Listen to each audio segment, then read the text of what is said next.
Hello class, I'm going to be talking about sanitation in the 1500s today. Back before toilets happened, they had chamber pots. Chamber pots are chamber pots that were used to do your duty in and whatnot. And once it was full or it was close to full, you just chuck it out the window, screaming "heads up." That's where the saying "heads up" came from, and it's still used today, but not for the same reason, hopefully. Later on, Sir John Harrington, godson of Queen Elizabeth, developed something called an Ajax. An Ajax is also known as a play on words. Jax was an outdoor bathroom at the time. That's what they called it. And this all happened at the Wardour Castle in 1594. He wasn't a plumber or an inventor at all. He just had a lot of knowledge on common sense. Sir John believed that it was important for people to make more of these, and thought it would eventually catch on. And so he was offering to help anyone who needed wanted to make one themselves.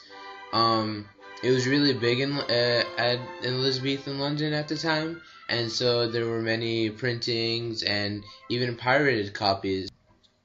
This made the Queen very angry. At that time, they didn't have showers. Oh no, they had baths.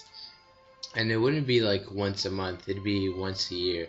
These baths were a big tub of hot water, and the person who got their privilege was the first man of the house. It would be the wife, and then the sons, and then the daughters, and by the time it got to the babies, it'd be like disgusting and whatnot.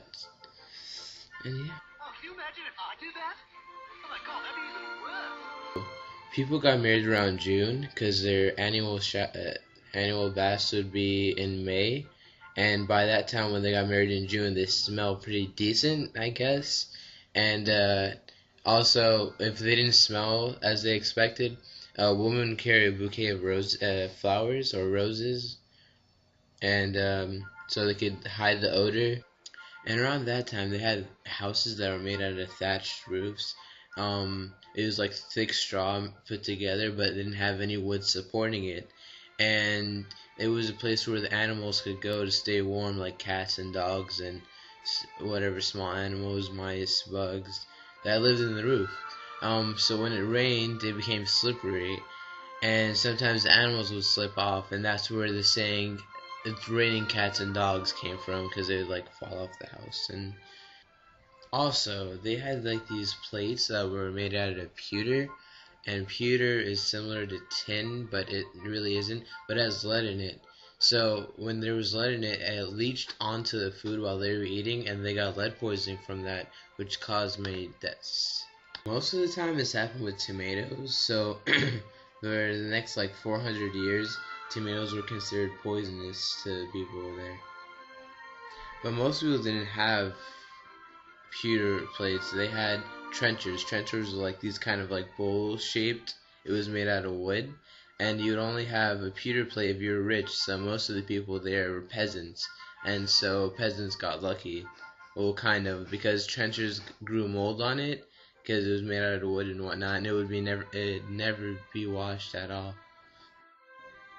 I don't go with the theme with lead is, but they also use lead cups with whiskey and ale, and when that happened, people would get knocked out for a couple of days. And when they see someone knocked out, and for a couple of days they'd assume that they're dead, so they'd be preparing burials for them. And when that happened, usually they take that person and put them on their kitchen table, and they would eat around them and wait till that person would wake up. And no, actually, to see when they would wake up. Sometimes they don't wake up. So when that started happening, they didn't have any more space to bury people. They started reopening coffins and realized there was scratch marks inside of it. It turns out 1 out of 25 people turned out to be buried alive. So after they discovered that, they decided they tied a string around the wrist of the dead person and connect it to the bell on top of the coffin. And so if someone was buried alive, they would just ring on the on, let's like move their wrists around, and the bell would ring. So they would have someone sit at the graveyard literally and take a graveyard shift. Stay out through the whole night to hear if someone's ring on the bell to take them out of the coffin. What I've learned so far is that you have to toss your poop out of the window. You rarely get to bathe. You barely get to wash your hands, and you can get lead poisoning and get buried alive. And now that kind of makes you be thankful for what you have today. It makes me thankful, I know that.